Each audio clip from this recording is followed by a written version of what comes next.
All right, good morning. You all set? We have echoes. Lots of echoes.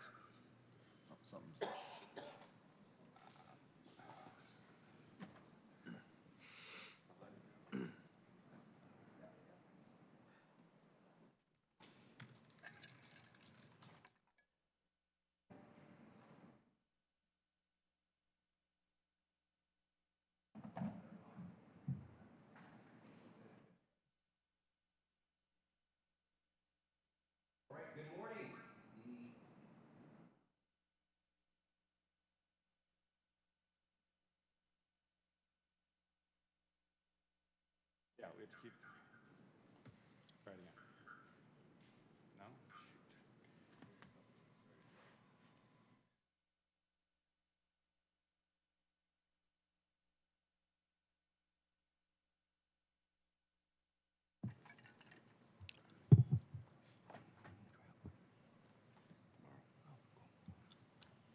See if we can try it again.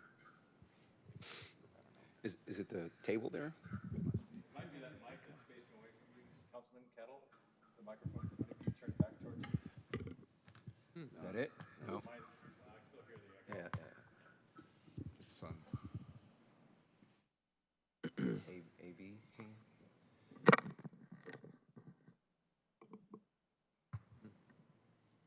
Right now? Still echo.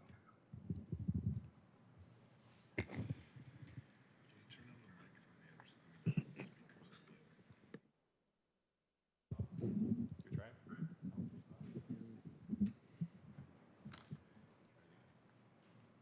Hello, hello. The other computer may have its speakers on.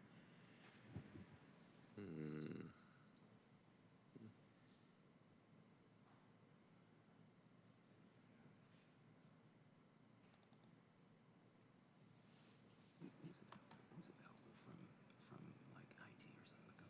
Some usually is. Okay. Here, I'll-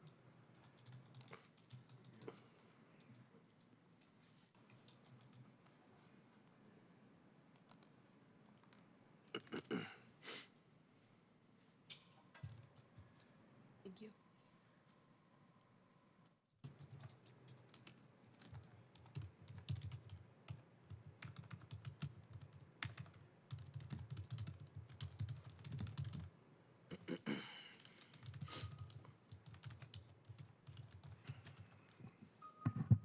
Testing. I'm still gonna get it.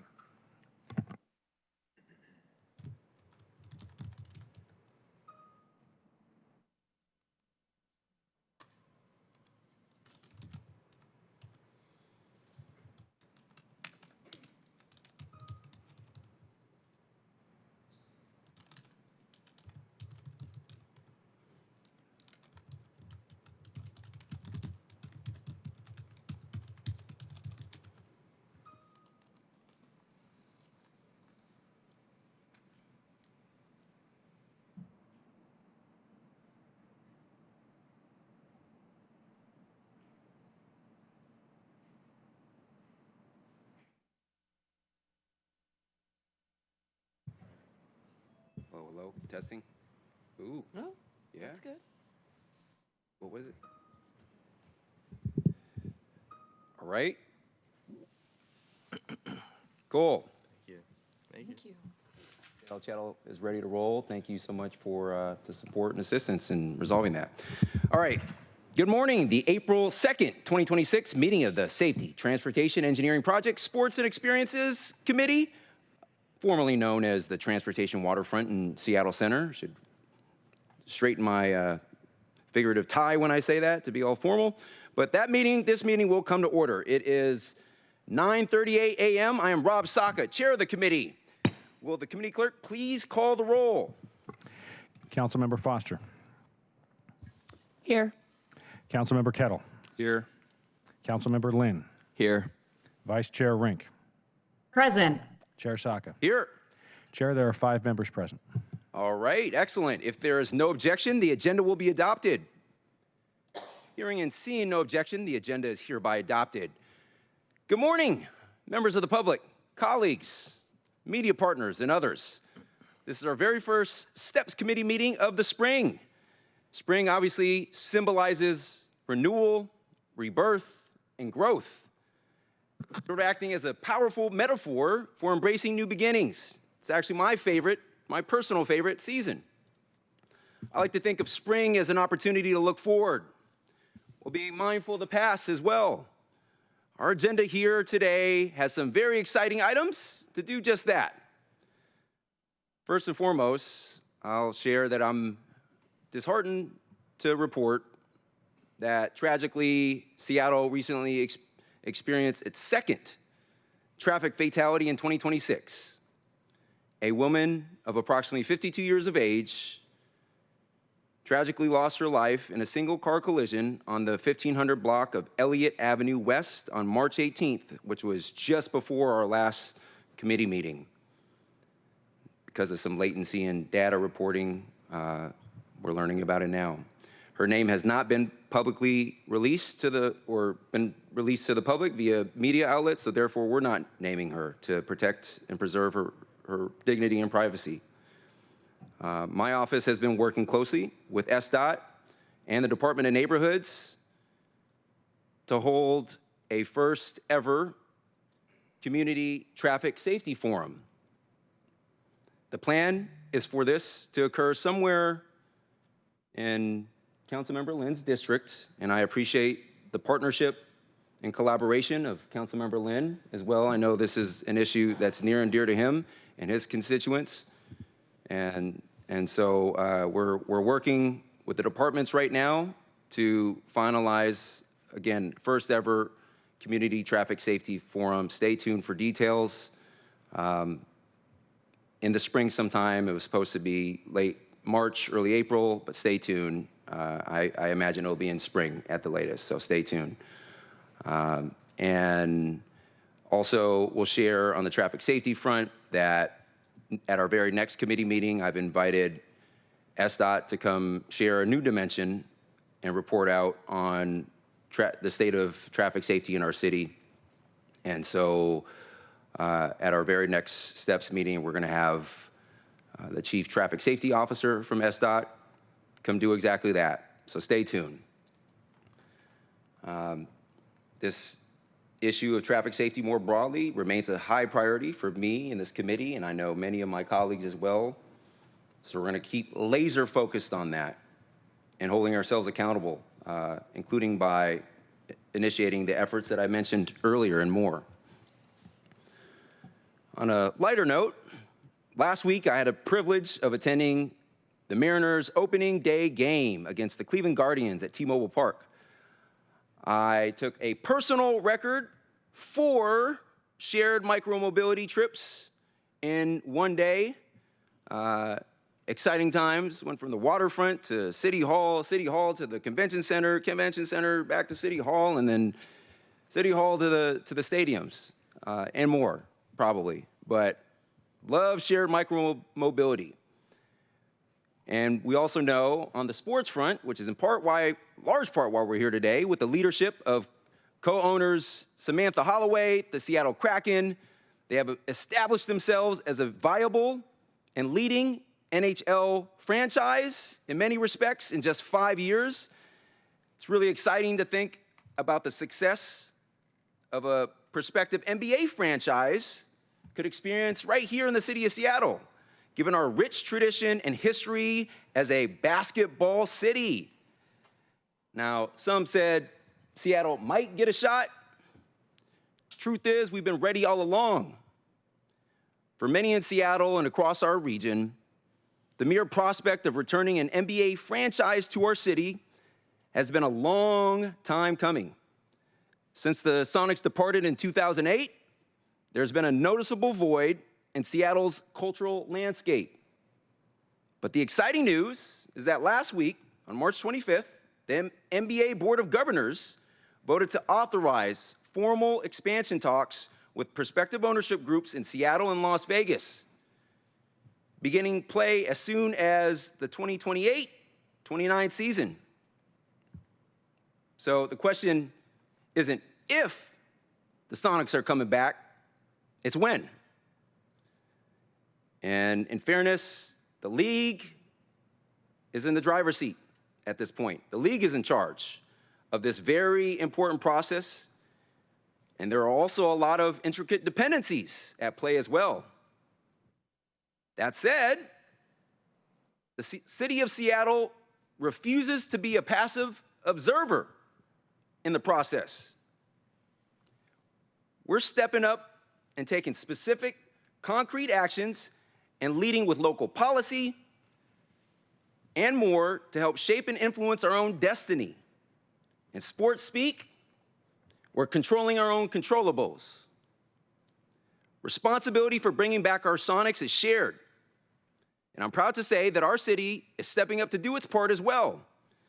That's why I've proudly sponsored and introduced the joint mayoral council resolution affirming Seattle's readiness to welcome back our Sonics. But let it be known, hear ye, we're not auditioning. We're ready, and we're ready today.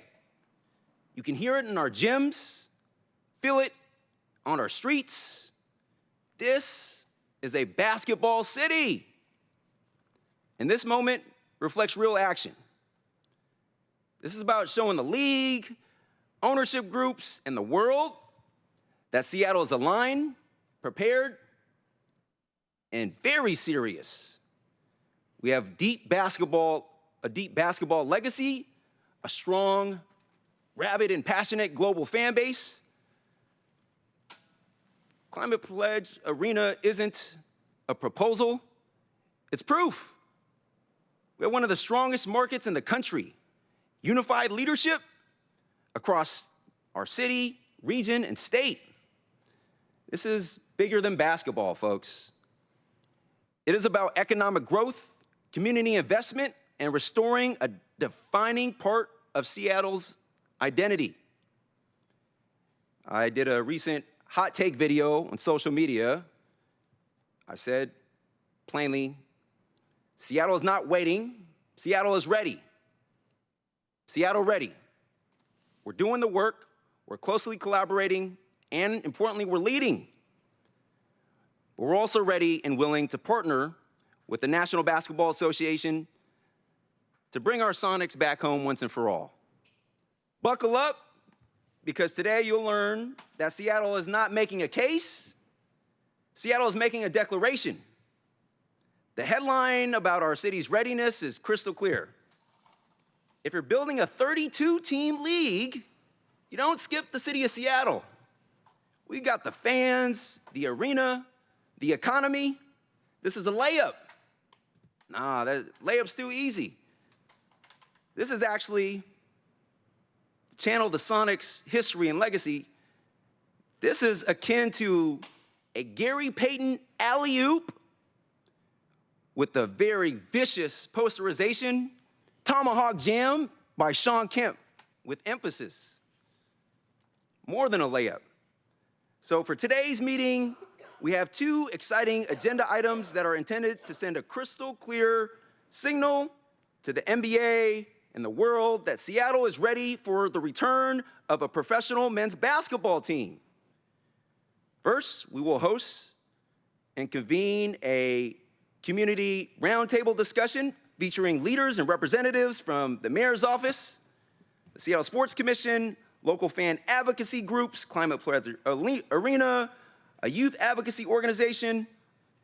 We will also have and we're lucky to have a 10-year NBA veteran and local legend who played his high school and college basketball right here in the city of Seattle. This will truly be a historic and timely conversation. Next, we will consider bold, transformative new legislation that my office developed in close partnership and collaboration with Mayor Wilson, which unequivocally declares that Seattle is ready for an NBA team. Seattle ready. This transformative piece of legislation has the potential to be, again in the sports context, a total game changer in terms of sealing the deal to bring our Sonics back home once and for all. This historic bill leverages a database approach to highlight a number of key factors that really demonstrate our city's readiness, resolve, and enduring commitment to bring home our Sonics. So today, we're rallying around Seattle Ready, Go Sonics. And I will share equally exciting, equally as glamorous, at least in my mind, in my heart, our third and final agenda item of the day will be a presentation from the Washington Department of Transportation, WashDOT, about the First Avenue South Bridge repair project. Bridges are glamorous. Bridges are important. And we're gonna check in about this important project. It's caused significant disruptions and delays in my council district, but have citywide and regional impact. Led to lane closures and then a full repair response due to safety concerns. So really appreciate our partners at WashDOT and their rapid response to this emergency situation so far, and looking forward to hearing their update. Thank you. We'll now move on to our hybrid public comment period. Public comments should relate to items on today's agenda and within the purview of this committee. Clerk, how many speakers are signed up today? Chair, we currently have one in-person speaker signed up, and there's one remote speaker. Excellent. Each speaker will have approximately 2 minutes. We will start with in-speakers first. Clerk, can you please read the public comment instructions? The public comment period will be moderated in the following manner. Speakers will be called in the order in which they registered. Speakers will alternate between sets of in-person and remote speakers until the public comment period has ended. Speakers will hear a chime when 10 seconds are left of their time. Speakers' mics will be muted if they do not end their comments within the allotted time to allow us to call on the next speaker. The public comment period is now open, and we will begin with the first speaker on the list.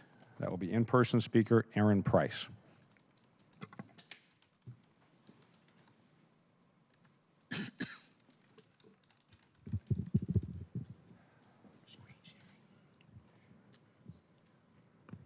Go ahead. Are you ready? Good morning, council members. I'm not sure if this is a correct venue to voice these comments, but my community in 14th Avenue has been desperate to be heard and seen, so I'll read this brief statement here. My name is Aaron Price. I'm a resident of 14th Avenue West in Queen Anne. I'm here today on behalf of my neighbors to address SDOT's proposed removal of street parking on our block. This plan would eliminate over 50 parking spots on a street where most homes were built without driveways or garages. The impact is real. Seniors and residents with disabilities who depend on nearby parking to safely reach their homes. Increased speeding on a street that loses its only traffic calming buffer, parking gridlock on side streets already at capacity, and significant loss of property value for homeowners. What concerns us most is the process. We went from announcement to enforcement with no opportunity for community input. As taxpayers and voters, this is not how this should work. To be clear, we support emergency vehicle access. We are not here to oppose the fire department. We are here because alternative solutions exist.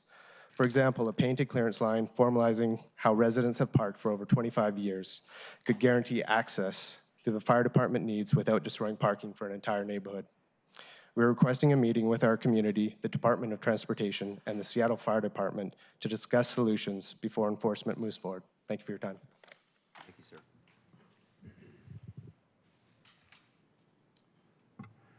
Our next speaker will be remote speaker David Haynes. Mr. Haynes, please press *6.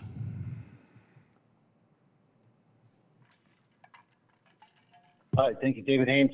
Is there any way we can get a law that says any WashDOT contract has to have double shifts on the job with a proper amount of pay so that we can expedite the projects and get them done in a timely fashion?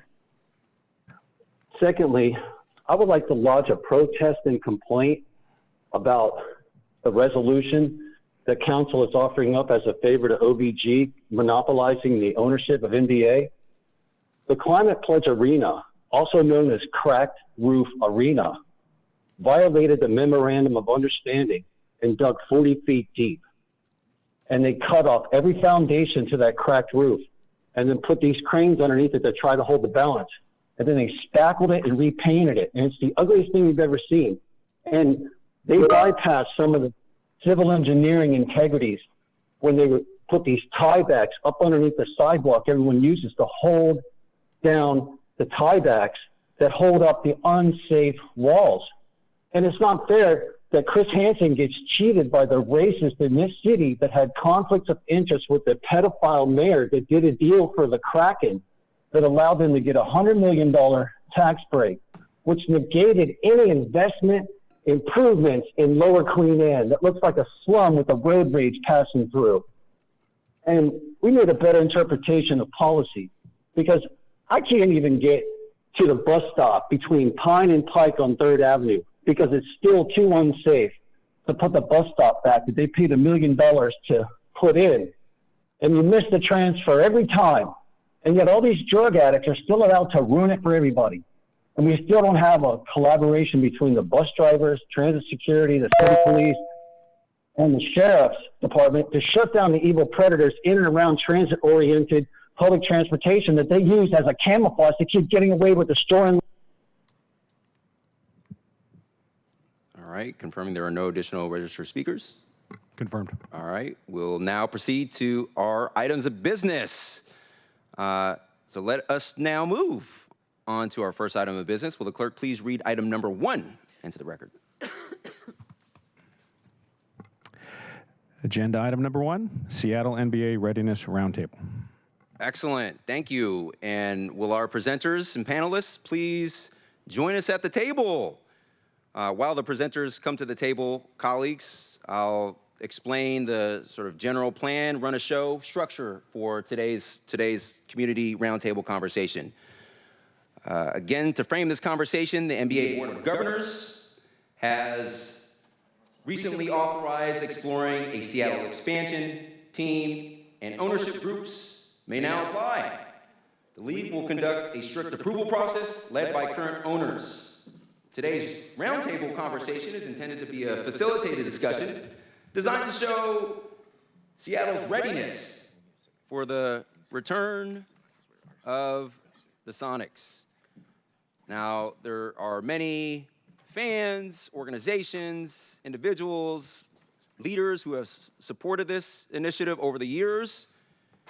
And in organizing this panel and convening it, we've had to make some tough decisions to hand select, but we're able to hand select what we believe to be 7 of the best leaders in this space to share their invaluable perspectives and contribute to the broader community conversation, showcasing our readiness to welcome back our Sonics. So first off, each panelist will get an opportunity to sort of briefly introduce yourselves and explain your affiliation to the local basketball community, ideally 1 minute max. At that point, I will then facilitate a structured, guided conversation by asking a series of questions to individual panelists. Each panelist will get at least 1 question to answer. And if a question is asked of another panelist, not necessarily directed at you, but it's on your mind and it's on your heart and you feel moved to speak, feel free to do that occasionally. And so we'll go through that sort of process. And after we finish the structured questions for everyone, I'll turn it over to my colleagues for any questions, comments, feedback that they have to this conversation. But first, let's begin with some brief self-intros from each participant at the table, starting first with our Deputy Mayor, Surratt, and then we'll go with Spencer and then go back that way. Right. Good morning. 3 things. Yes, sir. Deputy Mayor looking for, and for everyone, your name, your basketball community affiliation, and let's go with what excites you the most about the prospect of bringing back our Sonics. Go ahead, Deputy Mayor. Thank you, Council Member and Chair Saka and members of the STEPS Committee. My name is Brian Surratt. I am the Deputy Mayor for the City of Seattle. And my affiliation to Sonics basketball was I moved from Oklahoma to Seattle in 1998. And this was my first NBA team, first NBA experience, and proud of that fact. So I forgot the 3rd question. What was the 3rd question? What excites you the most about the prospect of welcoming our Sonics back home? Just having basketball, men's basketball here to round it out. Everyone else has stayed the course, our women's basketball, but we need to bring men's professional basketball back to Seattle. Love it, love it. And Deputy Mayor, that's a dope shirt. Can you show it? Can you show it off for the camera? Do the Superman? Just spread it. There it is.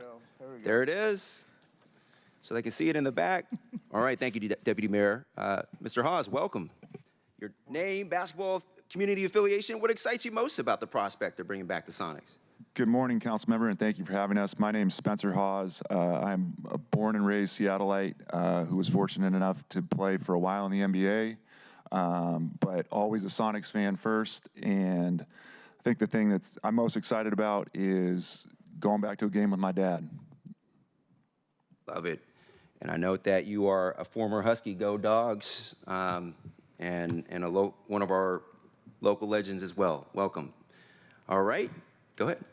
Thank you, Councilmember. My name is Brian Robinson. I'm a Seattle native, University of Washington graduate, and U.S. Army veteran. In July 2006, nearly 20 years ago, I founded Save Our Sonics and Storm, and for 20 years, I have witnessed a fan movement so passionate, so enduring, and long-lasting that former Sonics Hall of Fame head coach describes it as unprecedented in the history of professional sports. I want to just take a second to remind everybody that we have an obligation to protect a fan base that has been through a lot, and that we should not get ahead of this issue. In this moment of opportunity, good leadership means encouraging our city to be prepared while managing expectations and communicating clearly that this deal is not yet done. To quote Cooper Kupp, I'm not smiling until there are 3 zeros on the clock. The thing that excites me the most is a quote from poet Thomas Paine, who said, "The harder the conflict, the more glorious the triumph. What we obtain too cheap, we esteem too lightly, and dearness is the only thing that gives it value."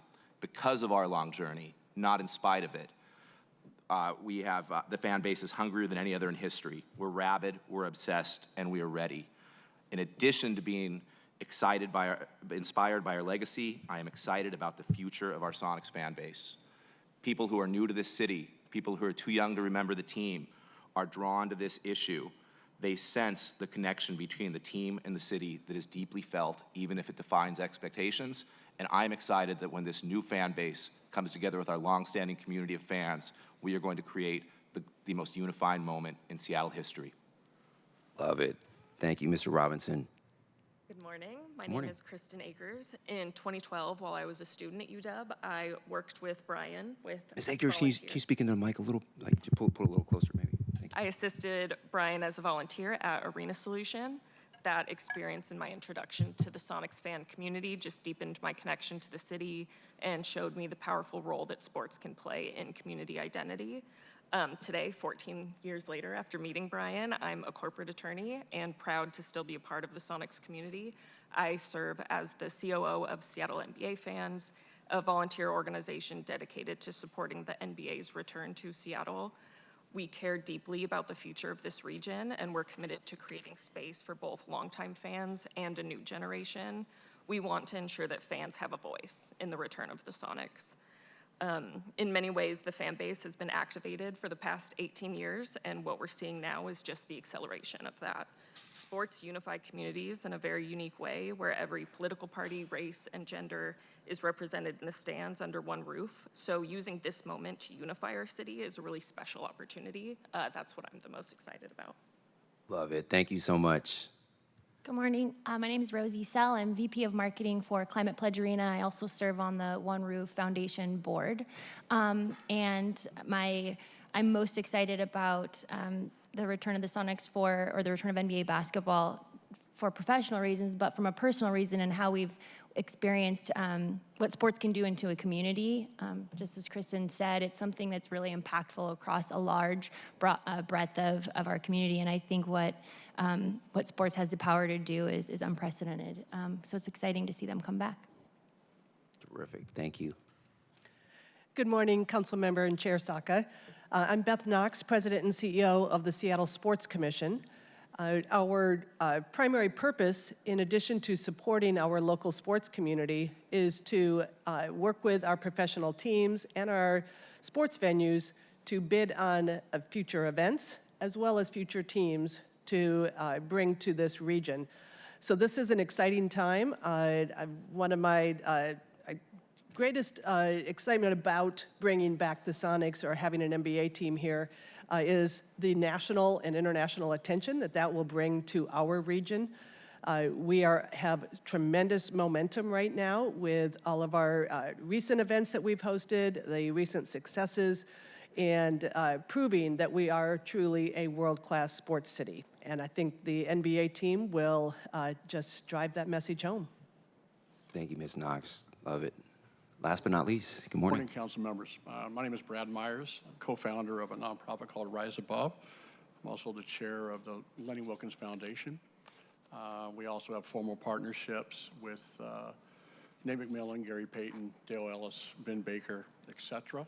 And we use basketball and primarily sport as a modality to reach our youth, specifically around mental health issues primarily, along with educational issues. We serve about 20,000 kids a year. Terrific. Thank you. What excites you the most about bringing I back think what our Sonics? excites me is, well, there's two things. One is the platform that the Sonic franchise can give us to reach more youth. And I'll give you one example. We brought a guy in here about a year ago. His name is Chris Herron. Chris Herron's a former NBA player, been in recovery about 13 years. ESPN documentary called Unguarded. I encourage you to watch it. Most powerful speaker there is around youth and mental health. We brought him into Nathan Hale. We brought Sean with us, Sean Kemp. And we had about 1,800 kids in the assembly. And we focused on the mental health element. Obviously having Sean there got the kids' attention. The point is, at the end of that assembly, we had 70 kids come forward to ask for help. That's the beauty of the platform. That's the magic that the players have. And the guys we work with understand that it's not about autographs and photos, it's about reaching youth. And I think Spencer's also went out to some of our facilities, have been a great support to our program, and it gives us a platform to reach more kids. So we see this as an opportunity to incrementally reach thousands of kids. Love it, love it. Thank you so much. So I have some questions, targeted questions to each panelist. I will start with directly from the player's experience, player's perspective, with Mr. Hawes. So many NBA players played their high school or college ball in Seattle and the surrounding region. Can you please discuss and share how this network specifically contributes to the local basketball culture and identity here in the city of Seattle? Yeah, that's a great question. I think we're so unique, kind of being tucked up here at the edge of the country, and I think the thing that stands out the most to me is the connection kind of through the generations and the accessibility that, to Brad's point, that the kids have always had, whether it be Sonics or local professional play, guys like myself that never played for the Sonics, but played elsewhere, and the willingness from kind of the older generation to stick out their hands and take guys under their wing, provide mentorship and instill confidence in them. And I think it started kind of my experience back kind of in the early mid-90s, and it's just been kind of rolling forward ever since. And I think despite the Sonics being gone, I think we kind of doubled down on sharing that responsibility. If you look at like Jamal Crawford's Pro-Am and all the work he's put into that summer after summer, calling in favors, getting guys to come out and participate in that, I think a lot of us kind of viewed that as the only way we could provide, it's not an NBA game, but if you can see LeBron James come out or your favorite Kevin Durant, Chris Paul, guys like that, it gives kids a little taste of it, because there is a lost generation here that has no experience with male professional basketball in the city. And I think the cool thing about the culture here is that part never died, that connection never died, and I just think it makes it that much easier going forward, having that collective in the community that's ready to jump back in and embrace it with open arms. And I'm just really excited to have been a part of it and just want to help see the next generation succeed on and off the court. And I think that's I think that mentorship is really what stands out in the community, and for me personally was a huge part of my development as a player and as a person. Makes sense. Thank you so much. You mentioned Seattle legend Jamal Crawford.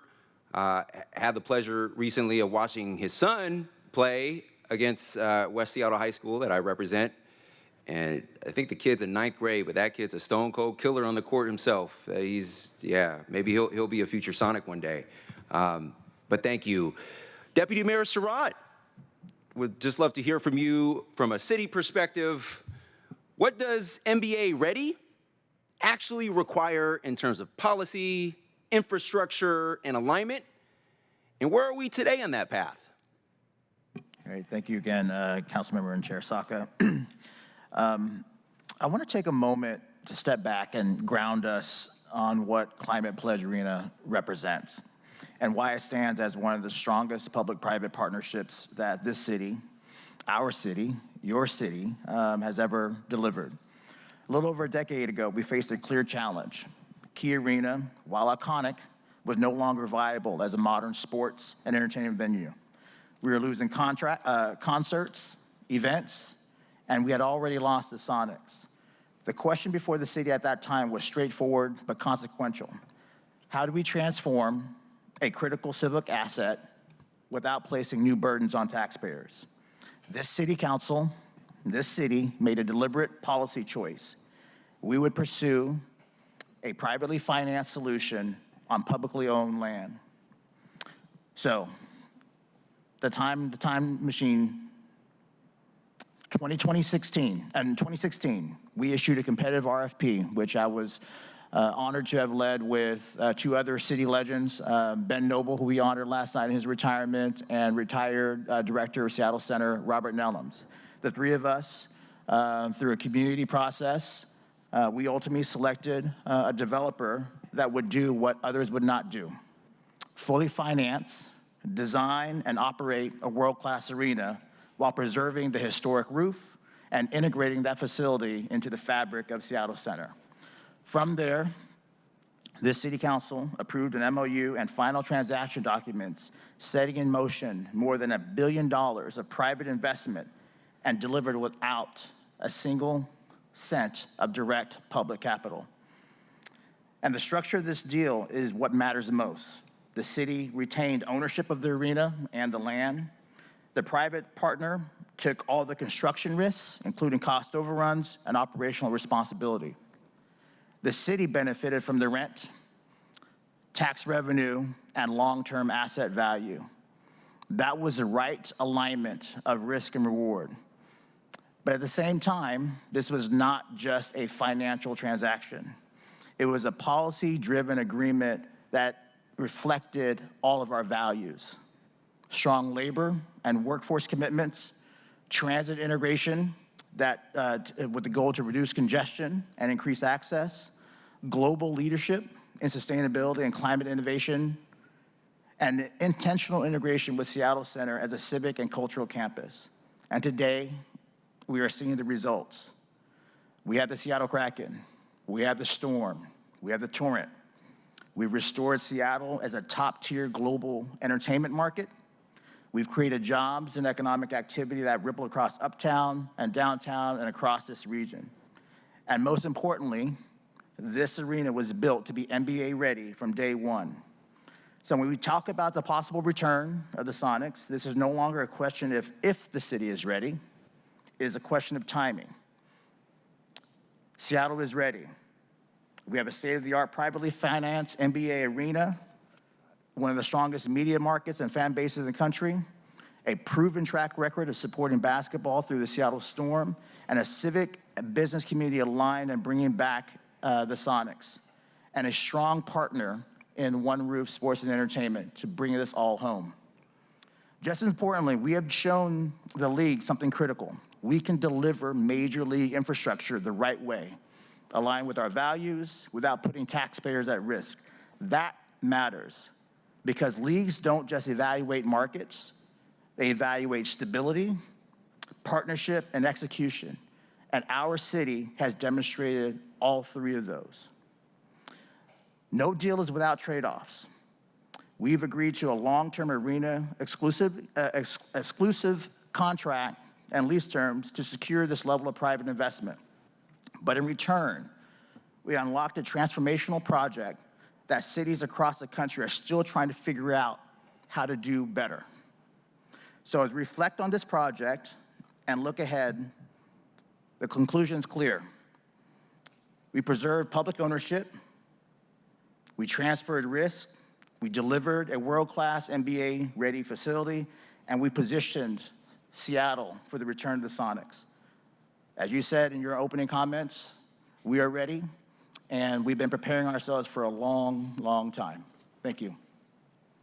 Thank you, Deputy Mayor Surratt. Well said, and I appreciate you kind of walking us through the arc of the journey and various players and leaders involved in that process, yourself included, and I appreciate your prior involvement and your current involvement. You know, now there's always new participants and new leaders and people stepping up to the plate to build upon that great work. That is a very innovative model that we have in place, as you described, for the public-private partnership model for Climate Pledge. And so let's go, Seattle ready. All right, I'm gonna pass the baton and ask a question of our partners and fan group leaders, Ms. Akers and Mr. Robinson. Can you share from each of your perspectives, what are the strongest indicators today that Seattle is an undeniable NBA market? Thank you very much, Council Member. 20 years ago, when we formed Save Our Sonics and Storm, we were partially successful, and we are grateful to the four-time world champion Seattle Storm for helping to maintain basketball culture in the city. We are grateful for Spencer Hawes, Brad Myers, and other people who kept the culture alive. And we are grateful for Climate Pledge Arena, all the hard work of Brian Surratt, because all of those things have contributed to Seattle's status as an undeniable market. Naismith Hall of Fame coach George Karl also says Seattle never stopped being a special NBA market. I can feel it every time I'm here. The Seattle community deserves its team, and I look forward to being part of the team. The success of the Storm, the activities of the basketball culture, commercial ventures such as the iconic Sonics podcast that has hosted hundreds of events, hundreds of podcasts, brought together thousands of people, and Simply Seattle, the region's largest sports retailer, says that Sonics apparel is consistently one of Simply Seattle's top-selling collections, with demand surging around major Seattle sports moments. With the most recent expansion news, we are already seeing a significant spike in interest from the fans eager to rep the return of the Sonics. So you have a level of commercial interest, you have a level of cultural influence, you have restaurants, you have nightlife, you have music, all deeply, deeply attached to the Sonics movement. All of those things are indicators that over 20 years, the culture has stayed alive. But I'm going to reiterate, the thing that makes Seattle most undeniable as an NBA market is our future audience. It is the interest of the young people. It is all of the people that have been nurtured by Spencer Hawes. It is the people who have grown up cheering for the Storm that are ready for the NBA's return. Love it, and very well said. Ms. Akers, feel free to build upon that if you want, but I'm actually gonna I'm gonna tee up a new question for you, if you don't mind as well. So just speak to whichever was on your heart the most. Where do grassroots efforts like Seattle NBA fans have the most influence and impact from your perspective? To build on what Brian said, just to add, I think we also have one of the strongest corporate ecosystems to support NBA expansion. We have a growing tech-forward younger audience that perfectly aligns with the NBA's future. Seattle isn't a market waiting to prove itself. It's a proven market that's missing a team. And then to answer your question, I think participating in discussions like this one, it kind of starts with ensuring fans have a voice and a spot at the table. We demonstrate that the interest is active and growing. The Sonics brand is in high demand, and very few teams have gone this long and still carry this level of recognition and emotional connection. There can be a decent amount of bitterness among fans with how we lost the team in 2008, so I think our group specifically has dedicated ourselves to being forward-looking and positive and to set the tone, especially for a new generation that are just really happy to have a team in their city. Love, love, love all of that. And Council member, I'm Go sorry. ahead. Can I add that please. over the years, we've looked back to try to figure out why the Sonics have the staying power that they do. And what we've really heard from people is that the Sonics, more than any other team, existed in the neighborhoods where our communities lived and worked. They were close to working class people. They had an active presence in the Central District. They had an active presence in Pioneer Square. And the future of the Sonics' impact and fan base is going to lie in those traditional neighborhoods, neighborhoods of color that are culturally aligned, that have deep ties and memories of Gary Payton and Spencer Hawes. But the presence of the Sonics in those communities originally is worth noting and recognizing. Makes sense. Thank you. I'm going to move on to our climate pledge arena leader. How is Climate Pledge Arena uniquely positioned and specifically ready to house the Sonics, or a new NBA franchise? And are there plans for annual upgrades to the facility? Sure, thank you, Councilmember. So we're fortunate that we're already home to professional basketball. We've hosted over 90 Storm games with 5 successful seasons. So we've been hosting basketball since we opened 5 years ago. We've hosted 4 preseason NBA games with the LA Clippers, multiple Gonzaga sold-out elite college basketball games. We've also hosted 2 NCAA March Madness events with the Women's Super Regional in 2023 and the men's first and second rounds in 25, which we will again host in 28. So this building, as Deputy Mayor alluded to, was built intentionally with basketball in mind. With hockey in mind, obviously, and then with concerts and other events, producing nearly 1,000 events since we've opened. It's something our staff and our team are uniquely capable of doing, that type of volume. So that's one way I would say that we're absolutely ready to house the Sonics. Part of our lease that was negotiated is an annual improvement plan. We do have to put money back into this building to make sure it's state of the art for long term. And I think specifically to an NBA franchise, I think many of you have seen the NBA locker room space that's on the event level. It's sitting there ready to be built out. That's one of the first things that would have to be contemplated as a major improvement. But otherwise, we're ready for NBA basketball today and are committed to working with the league should any other requirements be necessary. Yes, thank you for that, and thank you for specifically calling out and mentioning our 4-time champion Seattle Storm. Love taking my family to the Storm games and watching those terrific women do great things on and off the court and in our community. And this isn't about one or the other. Many things can coexist at the same time. This isn't even about professional versus semi-pro. We are through and through a sports city, and we are a basketball city. So thank you for that. I'm gonna ask a quick follow-up question for you before turning to Ms. Knox. How would adding an NBA franchise change the arena's event mix and economics? And what does a successful long-term partnership between the arena and a team look like from your perspective? Yeah, I think I'll go back to when we developed and put our operating plans in for this arena. It is to be busy every day of the year if possible, right? So we do about 200 to 220 public events every year. Adding 40 plus more guaranteed dates is the goal. And so that's absolutely something that we have contemplated since opening, is how do we fit as many dates into the building as possible. We have an amazing programming team that manages a really complicated calendar, and they've gotten really, really good at working with the leagues and going through that process. So adding 40 plus more dates for us is the goal every year. And so it's something we're absolutely planning on. And I think in regards to a partnership between a team and arena, we just look at what we've done with the Kraken, how we've integrated into the community, how we've integrated into Seattle Center, how we've driven economic impact into the uptown neighborhood and the center itself. And so that's the goal with another franchise. We did the expansion team with the PWHL, and we've seen an incredible amount of activity with that team coming through and really integrating themselves into our city. So that would be what our goal is with a new team. Thank you so much. Moving on to our partner at the Seattle Sports Commission, Ms. Knox. There are currently 5 cities, that have all 6 major professional sports leagues. The MLB, NFL, NBA, WNBA, NHL, and MLS. These cities are New York, LA, Chicago, Dallas, and Washington, D.C., the other Washington.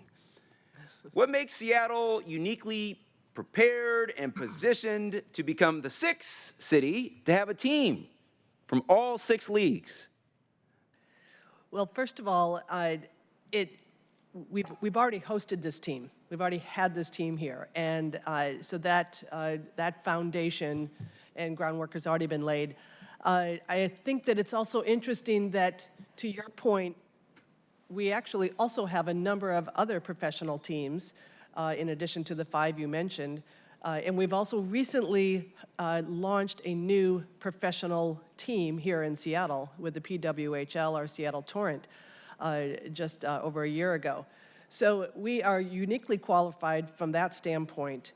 But we have, we'll actually, when we are successful in bringing the NBA back, Seattle will be the only city in the United States to have 9 professional teams here.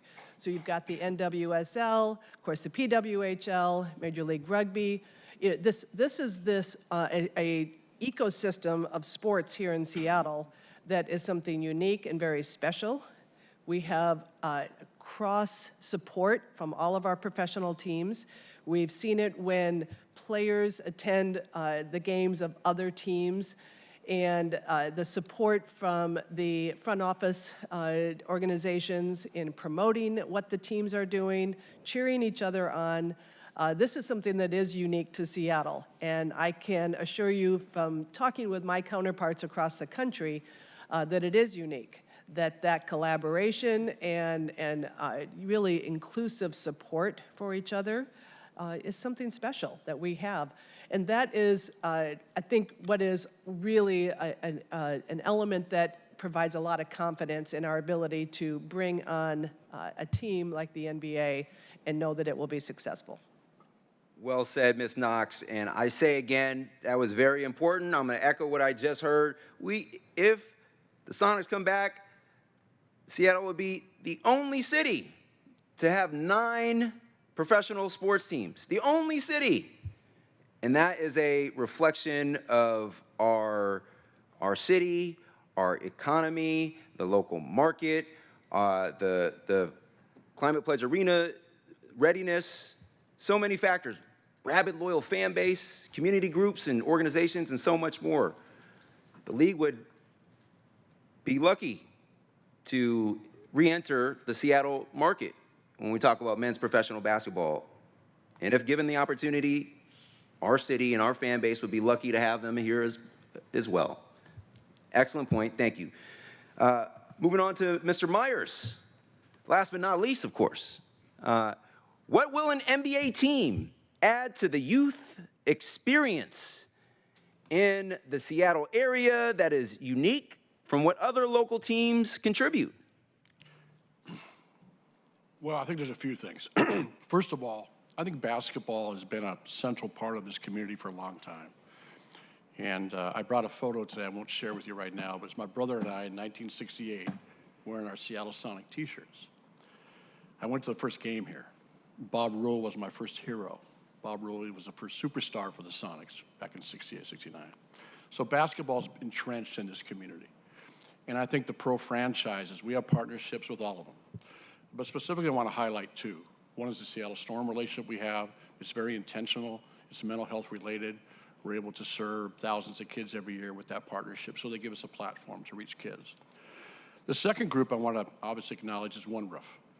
And Jackie was blessed enough to receive a national award around health and wellness by President Biden. And she was able to go back to the White House here a couple years ago and present the work that we're doing with Rise Above, but more importantly, present why partnerships are important. And what One Roof has done is given us a platform to reach thousands of kids because they're intentional. It's not a marketing gig. It's real mentorship. It's real giving. Beth and her platform has given us tremendous opportunities to reach kids. So I guess the point I'm making is there are amazing organizations here that do give back to our youth, and they're very intentional. We partner with the WNBA, NBA, NFL, Major League Baseball, and they're all on a push now for mental health, and specifically around our youth.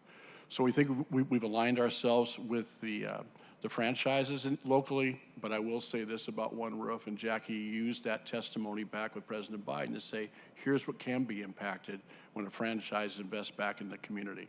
And it's not always about dollars, it's about access. And we're very blessed here in Seattle to have the organizations we have. Thank you so much for that. I'm going to close out some questions and then open it up to my colleagues. Close out some questions. At the end of the day, this is about creating a vibrant, rich, fun, safe experience for our fans and a great environment for our players and talent to showcase their athletic talent on and off the court. So final two questions for our fan group and then Mr. Hawes from a player perspective. First off, for Ms. Akers and Mr. Robinson, if you could just briefly, I'm a firm believer in the power of storytelling, and I think you all are as well.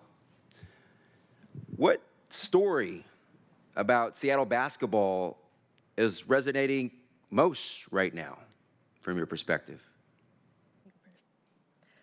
I think we're sticking to Seattle is ready and that Seattle is a basketball city, and it always has been. Seattle never turned its back on the Sonics, and now that story is evolving to something even bigger. It's no longer about bringing a team back someday. It's increasingly viewed as the most obvious expansion and relocation decision in sports. We're seeing a shift from nostalgia to readiness, and there's a national consensus with media and players that Seattle's the right choice. There's a lot of people that we wish were still here to see this. Lenny Wilkins always comes to mind. And if and when we have a team, I'm really excited to see those stories have a more permanent place to live and be celebrated. I constantly see comments online too that say things like, I live in Denver, but I really hope Seattle gets its team back. So it just feels like kind of the entire country is rooting for us right now. Yes, indeed. Mr. Robinson, I'm gonna shift it up here just a little bit. What does an activated Sonics fan base look like in 2026 for you? In 2026, an activated Sonics fan base stops asking if Seattle is ready and starts asking what is Seattle ready for. They start asking what is the best case scenario of the Sonics return. They start imagining tremendous positive community impact. They start striving for a deeply rooted franchise that is tied to the history, but also focused on the future. We've seen tremendous participation from kind of the holy trinity of gathering spaces, food, music, sports, all coming together around this issue. We've seen young people and new people coming together around this issue. So I think that going forward, our fan base needs to not settle, and they need to not have low expectations. An activated Sonics fan base looks at this journey we've had, looks at the hunger we have, and says, what can we accomplish from here? Yes. Finally, Mr. Hawes, how have player expectations around arenas and facilities changed since your era? You're a 10-year NBA veteran. And how important is a venue like Climate Pledge Arena to long-term success and viability? It's been a monumental shift, I would say, from when I came into the league. I remember my first press conference down in Sacramento. They asked me if I wanted to do a tour of the old Arco Arena, and I was very excited. about 2 minutes into the tour, I'm looking around and thinking to myself, wait, we're losing the Sonics because Key Arena's not apparently suitable. Arco was in, let's just say, a state of disrepair beyond that. So the league has come a long way. I think player expectations, I might go so far as saying guys are a little bit spoiled now because of the consistency of the level of venue across the National Basketball Association. But you definitely notice it. I think it was easier when I was playing because there was more of a delta between, excuse me, the world-class venues and then the ones that were just kind of sufficient. I think that tide has risen significantly, like I said, but it's something as a player, whether it's your home arena, having pride in that building. If you're coming in as a visitor, you notice, wow, this is the amenities, the crowd, you know, it's something that you definitely take note of. And then for free agents, you know, if it's equal on the contract offers, things like not only the arena but the practice facility and everything along the line, those can swing decisions. So I think it's very important, and I've been to a lot of them. I've been to a lot of the new ones, and I can't say that I've been to one that's more impressive than Climate Pledge. And obviously, like everyone said, it's build out the locker room, and we're ready to go. Seattle ready. Build out that locker room. We're ready to go. I'm so inspired and fired up. Throw on my Sonics hat here. Colleagues, I'm gonna turn the floor over to you all for any questions, comments, feedback that you may have. I note that Council members Kettle and Foster have their hand up, but I'm gonna give our customary rights of first refusal to Vice Chair Rink for any questions, comments, feedback, if you have any. You're muted, Vice Chair. Or we can't hear you at least. Oh, can't hear you. It does not show muted. Maybe we'll come back to you. Keeping this moving along. Next up was Councilmember Kettle. Thank you, Chair Saka. I really want to thank Mr. Myers, Ms. Knox, Ms. Sell, Ms. Akers, Mr. Robinson, Deputy Mayor Surratt, and of course Mr. Hawes, who, in addition to Seattle and UW, I also want to claim for Queen Anne and St. Anne's. So it goes even further into community with Spencer Hawes, and I really appreciate him and everyone being here today. You know, I'm happy that Seattle Center's been added to this committee because it offers this opportunity to have this forum, this opportunity to talk about where we're going as a city, and I think it's fantastic. I've been engaged from the beginning in terms of coming from community, starting with CPA, with the Climate Pledge Arena. This is not just arena. This is part of the center of Seattle Center. It is part of the community center. It is part of Uptown, Queen Anne, Belltown, South Lake Union. It is a community asset in addition to being a Seattle asset. It is something that's been embraced, and it's something that's been really understood to be, that next level. And this goes to, coming back to transportation, innovative, new life into the monorail. Just think about what we've done in terms of the entire ecosystem, in terms of the businesses, but the transportation systems and what we're going to be doing in the future. And a lot of this is centers on what we've done with the arena. And I watched the construction, from the very beginning. I watched the roof. It was an engineering marvel, by the way, to see the roof and then nothing underneath it. And it's just incredible. And I will say later, I have been through every inch of that arena, and it is fantastic. And it's been a great home to the Storm. The advantage of being the District 7 representative is to get to know the Storm. It also helps having a 10-year-old daughter and my wife and myself who are great fans. With Jeannie Gilder and Lisa Brumwell and the rest of the ownership group of the Storm. But to be there for college basketball, we're in the middle of March Madness, right? With UConn taking out Duke, incredible. But I was there with my family seeing Caitlin Clark at the 23 March Madness, the women's tournament. This is what this arena offers us as a city to bring this here. The Kraken, So many memories at the Kraken, too, including being there at a big game and watching a goal turning around and high-fiving some, incredible people there at the arena, and the excitement of the game. It was fantastic. But, even recently, again, with my wife and daughter, being at the opening game of the Torrent with the drapes open. I mean, this is unique. You don't see this around the country. That was unbelievably beautiful to see that, and the game was incredible. Again, maxed out. At the time, the biggest attendance of any women's professional hockey ever. This is what, the arena has done. But I also want to give credit, too, with initially OFA Group, but One Roof Sports and Entertainment, but also the foundation. And I think this is an important piece to show, it kind of goes to my initial point about the community, about engaging with the community, like what the One Roof Foundation did with respect to Memorial Stadium and Memorial Wall, which is really dear to my heart. I was there at an event, closing out, and One Roof Foundation was so key, providing that last third, that last piece of funding. And at the event, by the way, I thanked Amazon for their support because they gave that last $2 million to get it over the goal. And it was incredible because it is now transforming that side of Seattle Center. And the linkages in terms of what we can do between, the various parts of Seattle Center is incredible. And that's a testament to commitment to community. And so I want to thank One Roof Sports Entertainment, and in addition, the foundation as well. It's led by, Sam Holloway.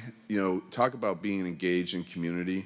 I've seen her, she's been to my office. I've seen her in community at the arena, even at a girls' summer soccer camp drop-off, which really shows that, she is here in Seattle and engaged. And I think that is super important. And I thank her for all her support that she's done in terms of getting us to where we are today. I think it's super important. But just to close, Chair, again, as I noted earlier, I've been through every inch of that arena. The cool little pieces, the attention to detail, all these different pieces are incredible. Again, watched it being built. That was just fascinating. And watching that engagement with community and the little things like the tunnel underneath to come back on the other side, in terms of facilitating the logistics of the arena, and then, the engagement with community on that. I've seen the sports, I've seen concerts there, incredible to see, Peter Gabriel. It's like, it was unbelievable, or New Order and Pet Shop Boys at another time, and, these different things. But what's key about this arena, of all the different attributes, is it is NBA ready. And it shows that the arena, the entire area, the city, that we are, can I say it, Sonics ready, Chair. So thank you for everyone for coming. I'm not going to have any questions because I can't outmatch my chair, but I did want to make those points and thank everyone for coming and participating in this committee meeting this morning. Thank you. Thank you, Councilmember Kettle. Shout out to Sam Holloway. My office has been closely engaged in partnering with her, true leader in this space, and done a lot of great work to better position our city and our arena for the Sonics return. And also shout out to another governing partner and friend of the city and friend of my office as chair of this committee, Amazon, who have done great work in our community as well and support our readiness and success every day. Everyone had their hand up. We had some minor technical issues with Vice Chair Rink earlier. We're gonna return to her. We'll see if that has been resolved. Vice Chair, floor is yours if you're able to. We're still working on Cannot hear you, unfortunately, right now, so we'll try again after our other two colleagues have had the opportunity to speak. Starting first with Councilmember Foster. Floor is yours. Thank you. Thank you so much, Chair. Can you hear me? Okay. Thank you so much, Chair, and thank you so much to our presenters. This was really, really exciting. I also don't have a question, but I can't resist the opportunity to make a comment and just say this is tremendously exciting. Seattle is many, many things, but we are absolutely a sports town. I myself am a season ticket holder to the Storm, and I got to be there when we hung up Sue Bird's jersey in the rafters. I see you smiling. I think a lot of folks were there that day, and it was just incredible. And I've gotten to be at community events where there's Seahawks players who've shown up and watch young kids' faces just absolutely light up around that engagement and see the impact that it has for both bringing people together and giving our young people something to like just dream about and participate in and feel connected to. I also unfortunately had the opportunity to speak at an event before a Seahawks player, and I've never been more disinteresting in my life. People were just like, we're ready, we're ready. And so I think about those experiences and I'm like, wow, I want to have all of those with our men's professional basketball team as well. And I want to thank the great folks at Climate Pledge. I recently got to do a tour of the facility and see the locker room that's waiting there for our men's team to come back. And I think there's just no greater testament to absolutely how ready we are as a city.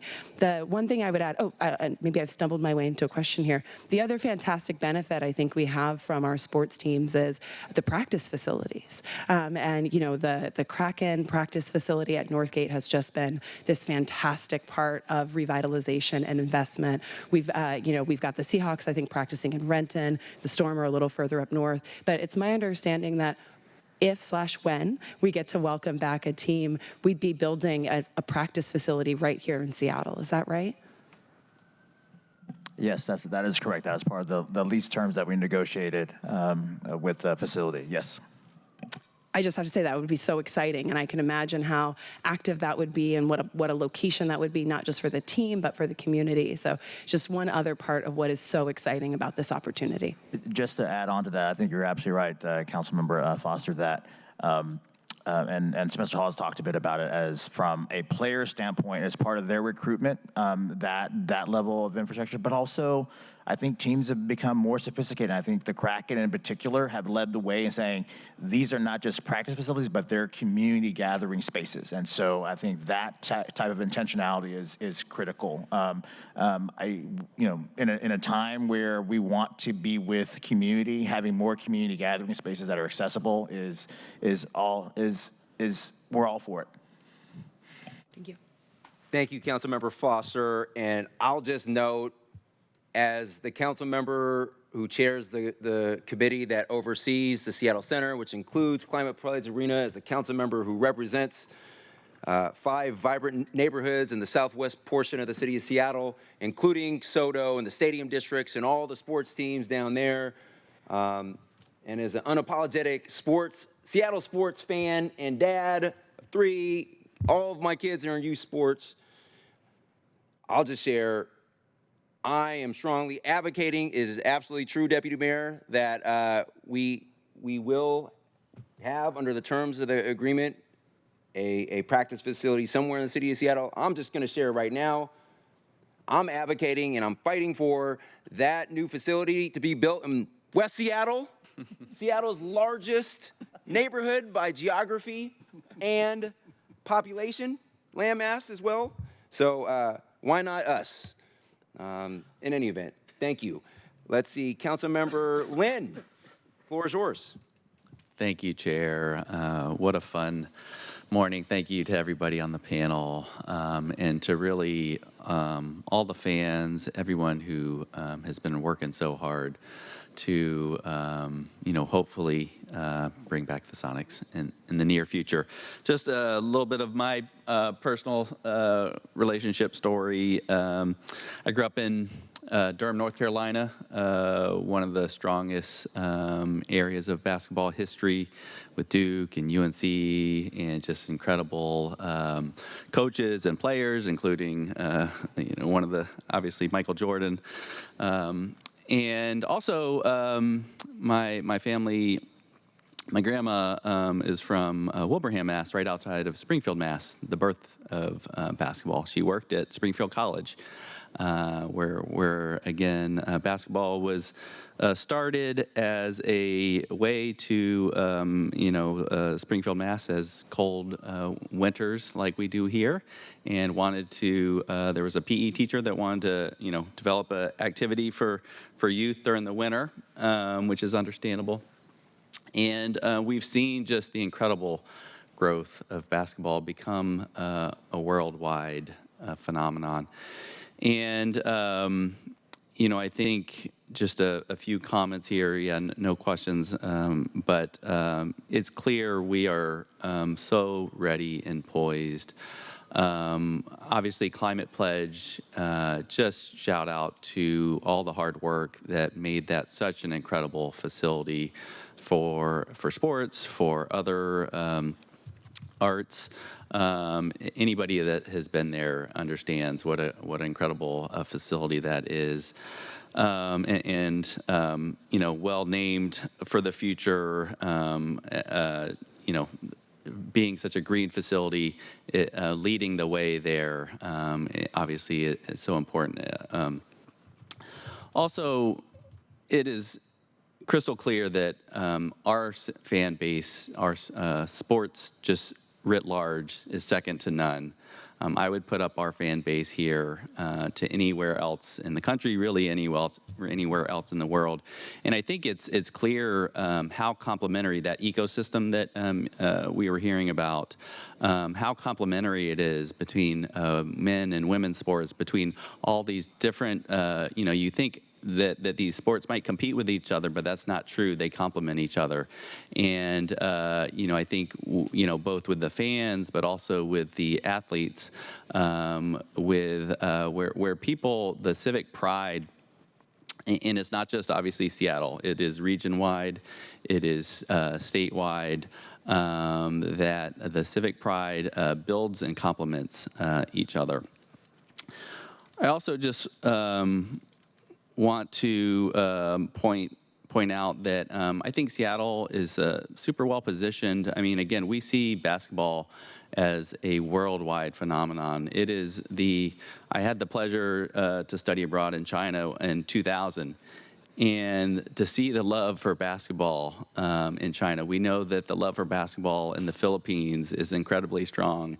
And we, Seattle, obviously we have a very strong NHPI communities here, but we also are, a gateway from the Pacific Northwest to Asia and have these incredibly strong connections. And so it is just another reason why I think we are so well suited. And finally, just, the youth basketball, the love for basketball continues to be strong with our youth. Super honored to represent Southeast Seattle, which has some very storied,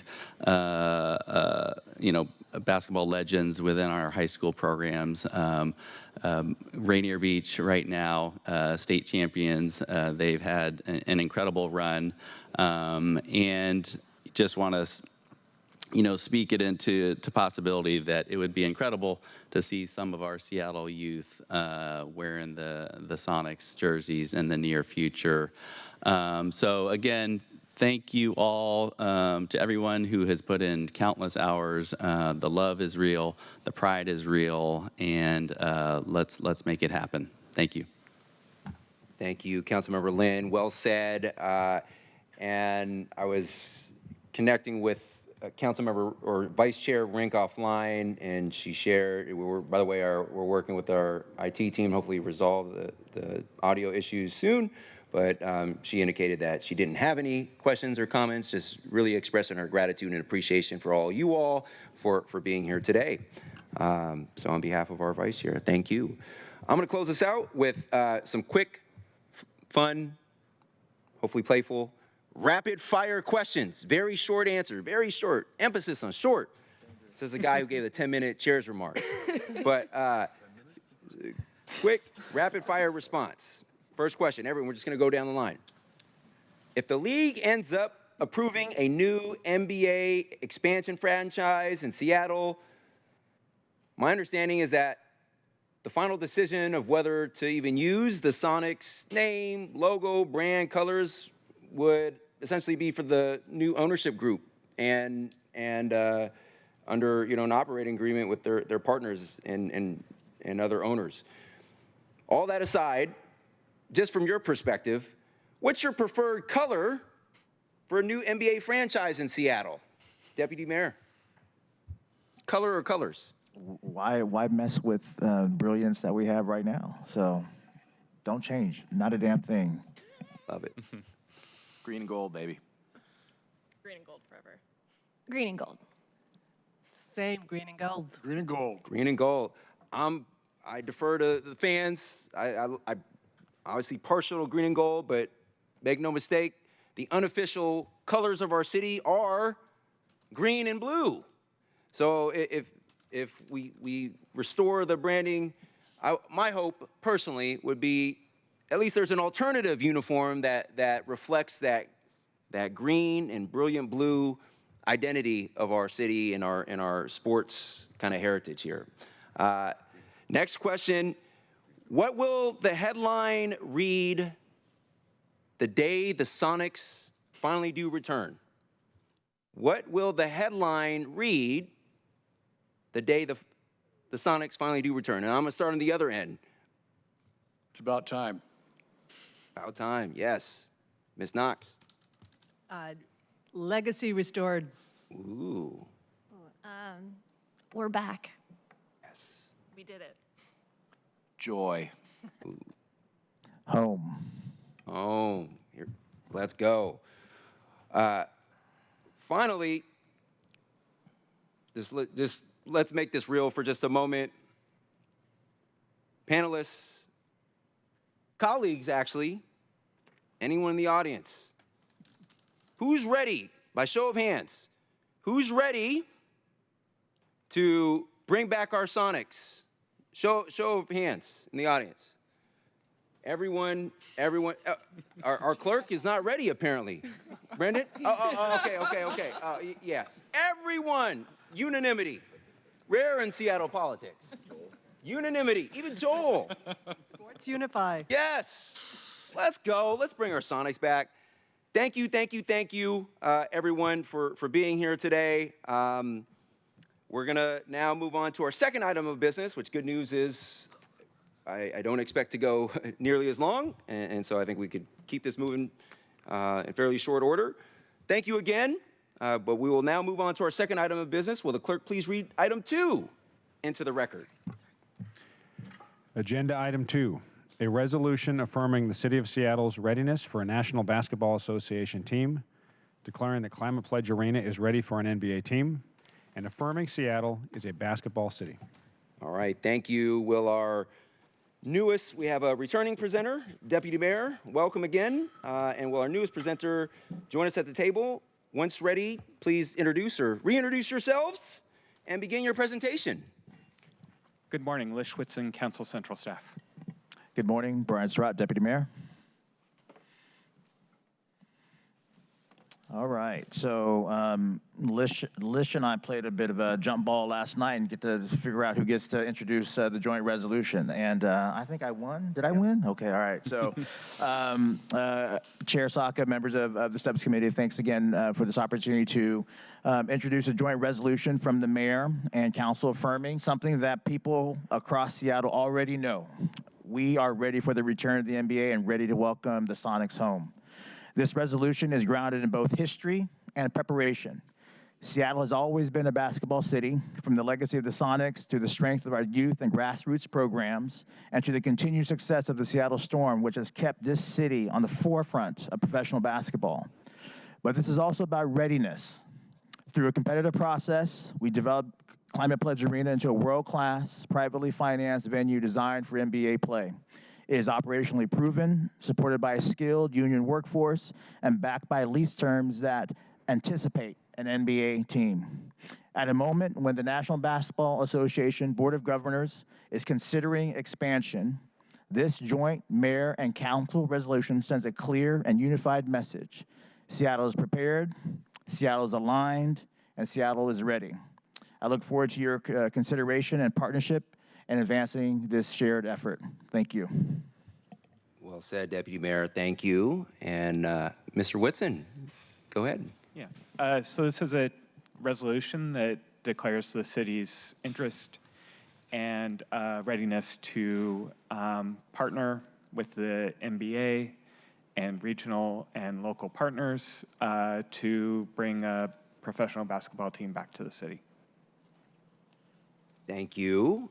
And I think the legislation content is straightforward, but I'll just chime in from my perspective as the prime sponsor on this floor of this and the person who introduced this legislation on this floor. Seattle's ready.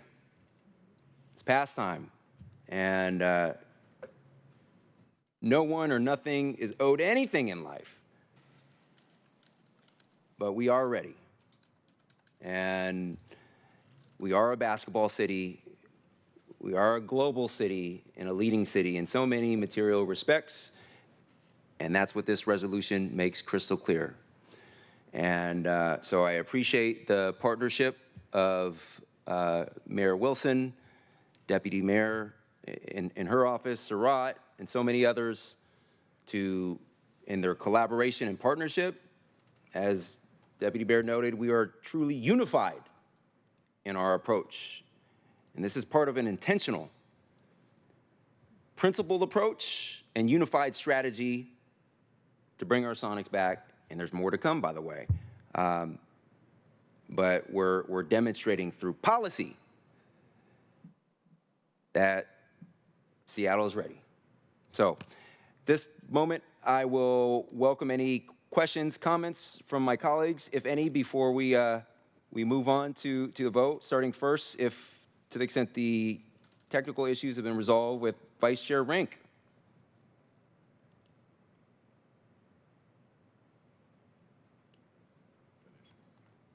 All right, let's go to Councilmember Lynn.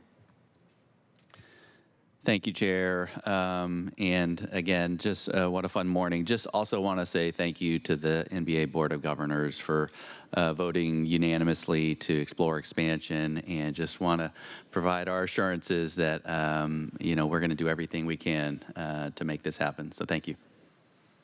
Excellent point. Well said. We are, and friendly amendment to that is we will do everything in our power, and we are doing that. This is one method of that. Any other comments? Councilmember Kettle. Thank you, Chair. I just wanted to second Councilmember Lynn's point about thanking the NBA Board of Governors, the NBA community overall, because it is a community, and I appreciate their engagement with Seattle and all its different forms. And so, yes, let's work, and let's work together. Yes. And we're excited for and grateful for the vote from the NBA Board of Governors and the implicit and explicit vote of confidence in the Seattle market and returning a team back. It would be mutually beneficial. I think they would be lucky to have us, and we would be lucky to welcome them back. So, awesome. If there's no final, Councilmember Rink, Vice Chair Rink, go ahead, floor is yours. Please audio work this time. No.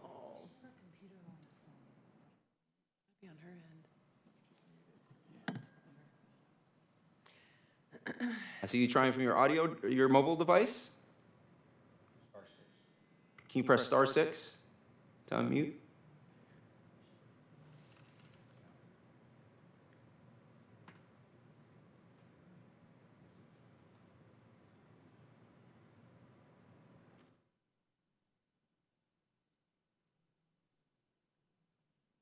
At ease for just a moment.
Still can't hear her. So apologies, Vice Chair. We have a lot of people working hard on this, and I want you to know that. Thumbs up on her vote. Can we at least get a thumbs up that you're prepared to vote, regardless? Okay, thank you. All right, well, hearing no further questions, comments from my colleagues, I move that the committee recommend passage of Resolution 32198. Is there a second? Second. Second.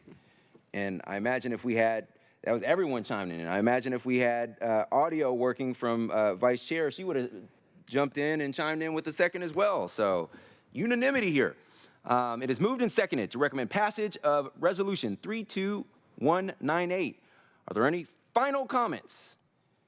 Hearing and seeing none, will the clerk please call the roll on the recommendation to pass Resolution 32198? Councilmember Foster. Yes. Councilmember Kettle. Aye. Councilmember Lynn. Yes. Vice Chair Rink. Two thumbs up. Chair Saka. Aye. Chair, there are 5 votes in favor and 0 opposed.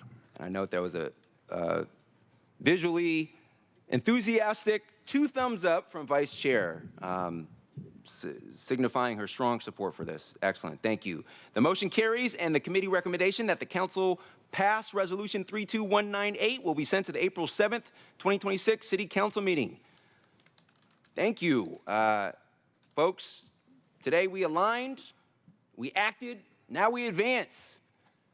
But I want to make clear again that today's Seattle Readiness Roundtable and our Seattle Ready legislation are not a one-off event or initiative.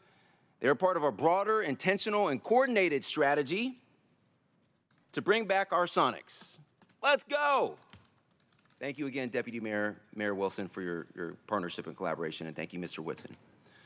We will now move on to our third item of business. Will the clerk please read item 3 into the record? Agenda item 3, update on First South Bridge repairs. Thank you. Will our presenters please join us at the table? Before we get started with our final agenda item, I'd like to take a moment to note that bridges, and remind everyone, bridges are a critically important element of our local infrastructure. Bridges facilitate travel, commerce, and emergency response. Bridges are much more than structures. They are economic lifelines. As the council member representing West Seattle, I remember firsthand, quite vividly actually, the day the West Seattle Bridge closed in 2020. This caused massive, significant disruptions to daily life for the West Seattle community and beyond. We experienced significantly longer commutes, increased traffic on alternative routes, neighborhoods still unpacking the damage of what happens when the single ingress-egress point, or at least the primary one, that holds that volume of traffic, when traffic is deferred and rerouted through our neighborhoods and through our non-arterials that weren't specifically designed for that kind of traffic load. So, as you can imagine, bridges are very important to me in my office. And although they don't have quite the appeal as the Sonics, again, in my view, they're equally glamorous, super important. When the First Avenue Bridge closed on February 18th, we immediately started receiving calls, my office did, and emails from members of the South Park community and others who rely heavily on that bridge. That is why I requested, and since then, I know our partners at WashDOT have been hard at work, making repairs, developing a plan and implementation approach to make this right as quickly as possible, which I really do appreciate. Working closely with our partners at SDOT, WashDOT owned and managed asset within the city of Seattle that connects to our city transportation network, hence the SDOT tie-in as well. So that's why I requested this presentation from our partners at WashDOT. Thank you in advance, and I'm eager to hear what you have to share today. So panelists, please go ahead and introduce yourselves, and when you're ready, begin your presentations. Sure. Good morning, Chair Saka and fellow committee members. I am Brian Nielsen, Regional Administrator for WashDOT's Northwest Region. Thank you for the invitation to speak with you today about the emergency repair work on the northbound State Route 99 First Avenue South Bridge. And I'm Bill Laborde, representing the Seattle Department of Transportation.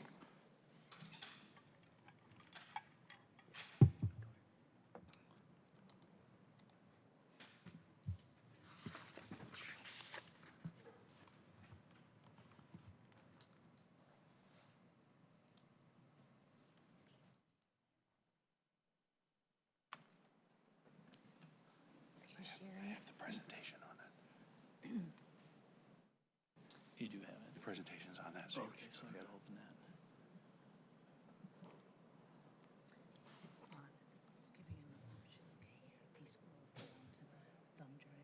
Yeah, transcend. Right there. Right there. There you go. Yep.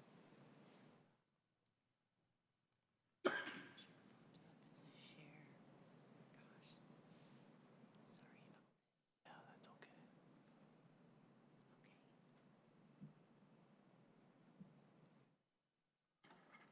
Okay, my apologies. No apologies needed. Thank you. For it to appear. Yeah.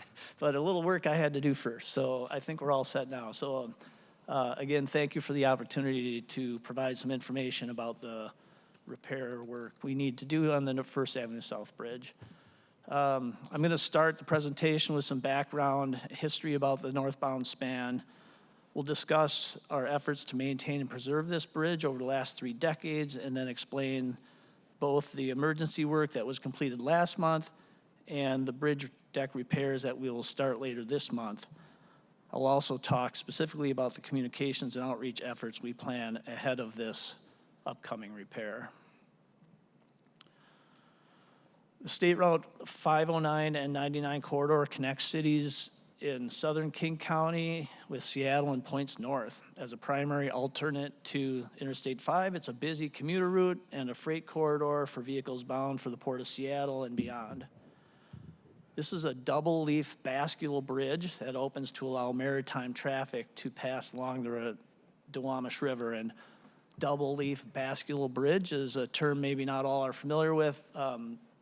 Simply, the bridge is, the main span of the bridge is broken into 2 leaves. Those leaves are founded on the shores with a hinge, and they connect in the middle. And so when a boat needs to pass through the span, the bridge is, the leaves open towards shore and open up that main channel.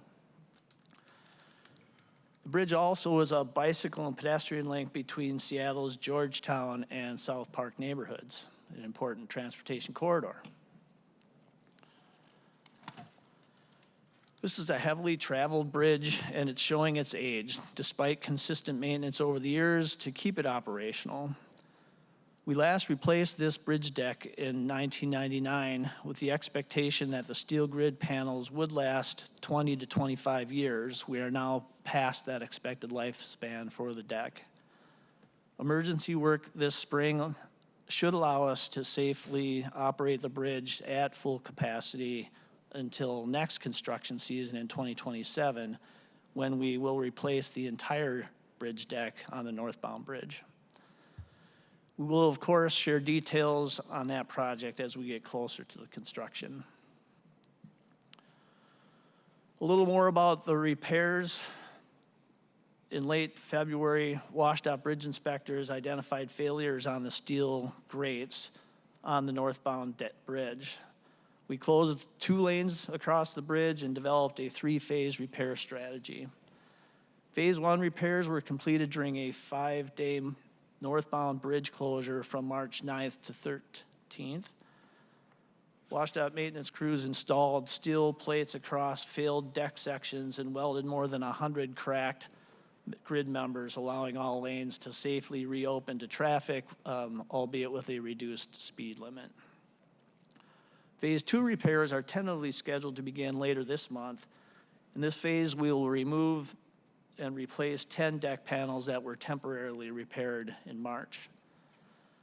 And as I mentioned before, we're planning for a full replacement of the bridge deck, which we expect to begin as soon as next year.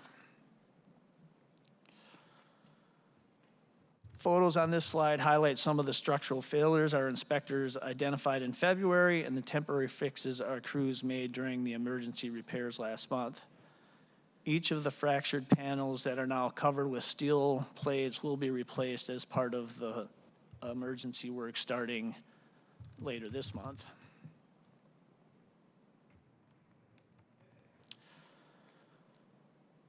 Turning toward these phase 2 repairs, at this time we do not have a detailed construction schedule to share. Factoring in the procurement time for the replacement panels and normal mobilization time for our contractor, we expect construction to begin as soon as the end of this month and last about a month.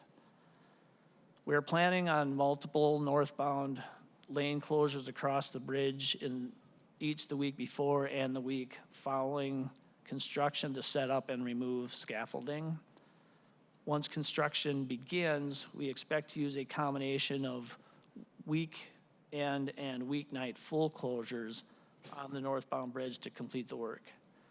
Our hope is that the phase 2 repair can be completed over weekends in late April and May with weeknight full closures in between.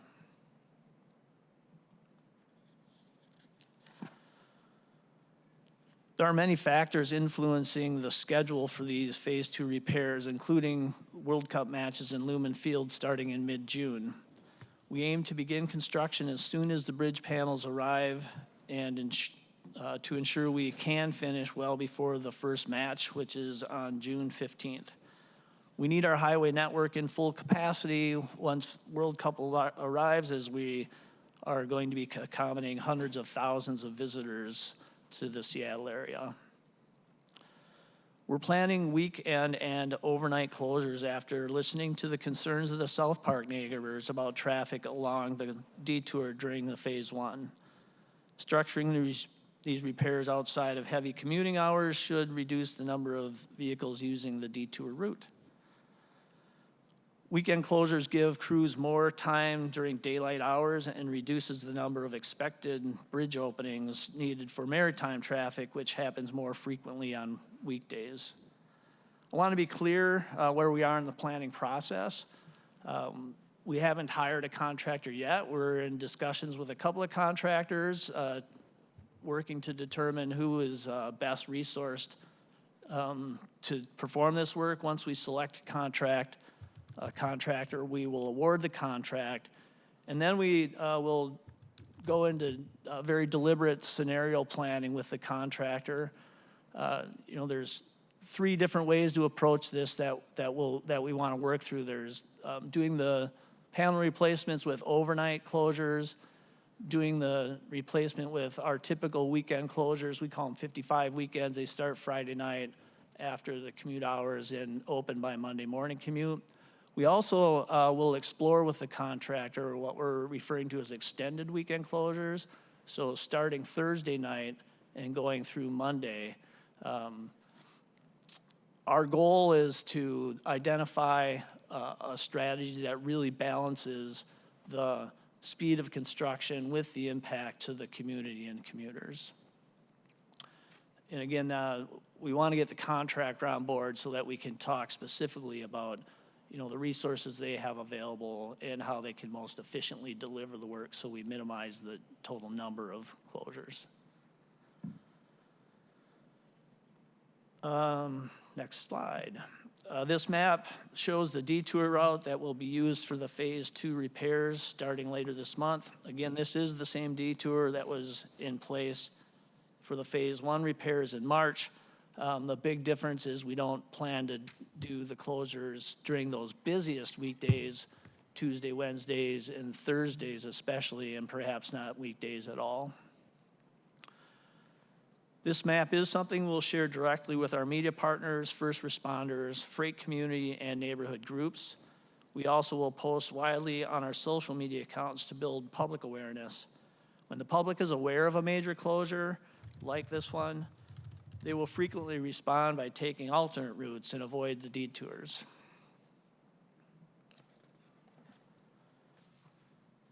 Communication is always a challenge with emergency work because by its nature, it's not something that we have planned for. The Phase 2 emergency bridge repairs are something of an exception in this case, though. We are planning an intensive campaign to inform commuters, freight haulers, port partners, mariners, transit operators, and the South Park residents about this emergency construction.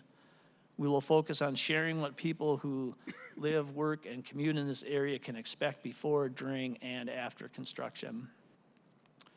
We know this type of work is disruptive, particularly for people who live nearby, but these are necessary repairs that have ripple effects throughout our region highway network. Our goal for this project and for all our projects is to complete this work as quickly, safely, and efficiently as possible, and to keep communities and partners informed at every stage of the process. And I just want to highlight again, in this case, efficiency really means that balance between speed of construction against and with the impacts to the local communities and commuters. So we're not going to choose the most impactful approach. We're not going to choose the fastest approach. We're looking for that balance that strikes fairness and equity in that. There are just a few, switch slide. These are just a few of the ways we keep the public informed, from our social media to smartphone apps to email newsletters. We hope you are familiar with at least some of these tools, but if not, this slide shows how you can access each of them. And finally, contact information for myself and our communications lead supporting the Phase 2 emergency repairs on the First Avenue South Bridge. Feel free to reach out anytime. And thank you again, Chair Saka and council members, for the opportunity to come before you today. And with that, I will turn the floor over to you for any questions. Thank you so much, Mr. Nielsen, for your presentation and the update on the status of the work and these important efforts. I note that we have a hard stop. We'll probably lose quorum by 11:30, but good news is I intend to be done by then. And so at this moment, I'll turn it over to my colleagues for any questions or comments from your perspective. We'll try again with Councilmember Rank, if you have any. None. Thank you. Moving on to another unapologetic fan and champion and supporter of our bridges and bridge network, Councilmember Kettle. The floor is yours. Thank you, Chair Saka. Mr. Nielsen, thank you for being here. Really important to get this update, and also thank you to Mr. Laborde from SDOT for being here as well.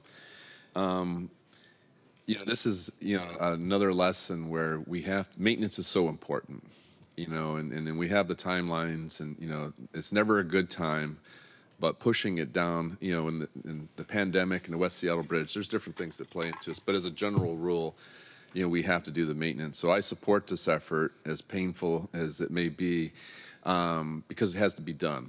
And obviously, it's kind of like the Ship Canal Bridge project, very similar. It has to be done, even though it's painful. And I appreciate carving out a space just like the Ship Canal project for the FIFA World Cup time period, because that's obviously a very unique circumstance. And so I think it's important, and I think it's important to do so. I would note, Chair, too, that it's not just local communities anymore. And given 99 is a washed-out responsibility, from District 7, my constituents jump on 99 just basically right there at the Aurora Bridge and jump through the tunnel. Next thing you know, they're at that bridge, on their way to the airport or on their way to a soccer game or, all these different sports that we've talked about, Chair. And it's so the community's a lot of times is much broader than one thinks. And I just wanted to highlight that. And that's basically a consequence of the tunnel, which has been fantastic, but it changed patterns, which is one reason why in terms of like what we're doing in communities with our district fund, we're making these adjustments because travel patterns change, viaduct to the tunnel, there's differences. And the tunnel's been so great that it really facilitates this movement. So I just wanted to highlight that in terms of the impact. I mean, recognizing it's more so for the local community, but I do wanted to highlight that, this is a broader impact. And so no questions, you pretty much addressed all the different pieces. So again, thank you for being here. Great, thank you for the comments. Thank you, Councilmember Kettle. Any other comments from colleagues? Hearing and seeing none, I'll just close out by also extending my gratitude and sincere appreciation for you again, Mr. Nilsson, Mr. Laborde from the SDOT side for being here today, sharing out this very important update. And I also appreciate the commitment to developing and implementing a thoughtful, deliberative, methodical approach to do this work right. Also doing it, and also appreciate hearing WashDOT's commitment to do it quickly, safely, and efficiently. And